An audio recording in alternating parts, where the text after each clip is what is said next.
Welcome to the fifth and last installment in my series about Moliere's The Imaginary Invalid. I'm Mechele Leon of the University of Kansas. I directed a production of this classic comedy for the University Theater in 2016. The clips you'll see here are from that production. Molière died in his home in Paris at 10 o'clock in the evening of February 17, 1673, after performing in The Imaginary Invalid. According to witnesses, he went into the performance quite ill, quote, greatly discomforted by a chest infection and a violent cough. By 1673, the 51-year-old Molière had been suffering for years with tuberculosis. It is theatrical lore that Molière died on stage, but that's not what happened. Before I talk about what did happen, let's consider the irony here. Molière spent the final hours of his life portraying a character who is not really ill, a hypochondriac, who fakes his own death to expose his wife's greed. Let's take a peek at that scene from The Imaginary Invalid. Certain. Would you like me, right here and now, to show you how much Madame loves my master? Sir, let me undeceive him and deliver him from his mistake. How? Put yourself down in the chair, stretched out, and pretend you are dead. You will see the sorrow that she will be in when I tell her the news. I'll do it! Yes, but don't let her go too long in despair, for she may die from it. Let me alone. Hide yourself. Is there not some danger in counterfeiting death? Now, what danger can there be? Oh, here comes Madame. Stay down, don't move.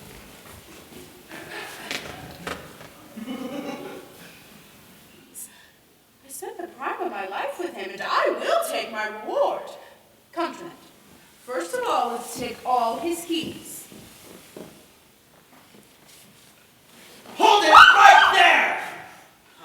Is there not some danger in counterfeiting death? Asks Argonne. No, what danger can there be? Retorts Toinette. The irony here could not be greater. A fake death becomes a real death. At that fateful performance, Molière had trouble getting up after lying down for this fake deathbed scene.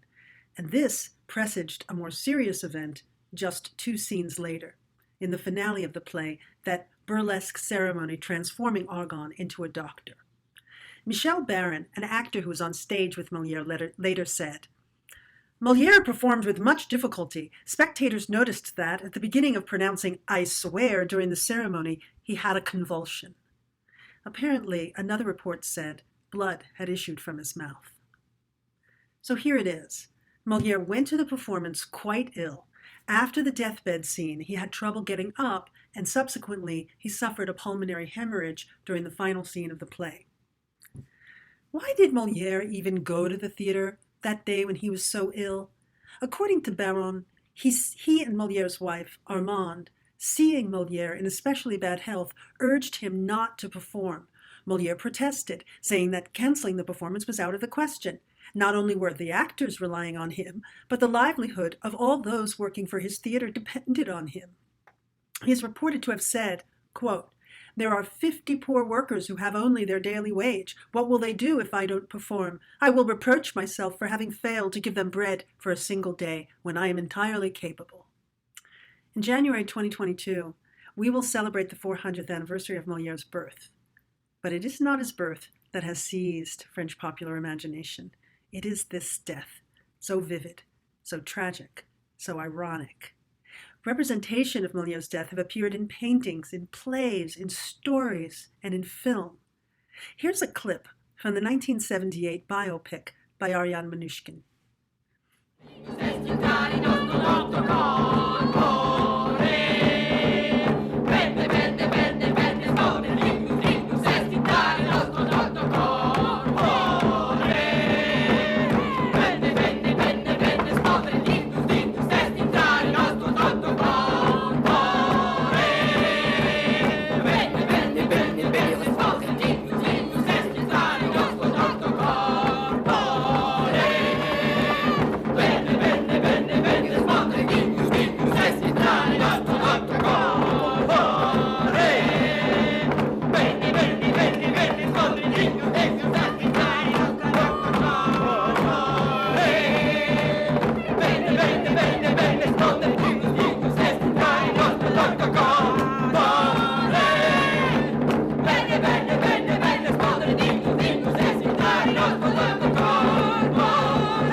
pièce.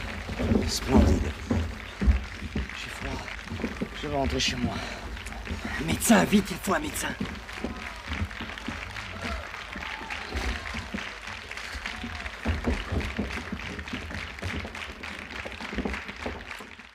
Molière did not die while performing, but several hours later, in his apartment.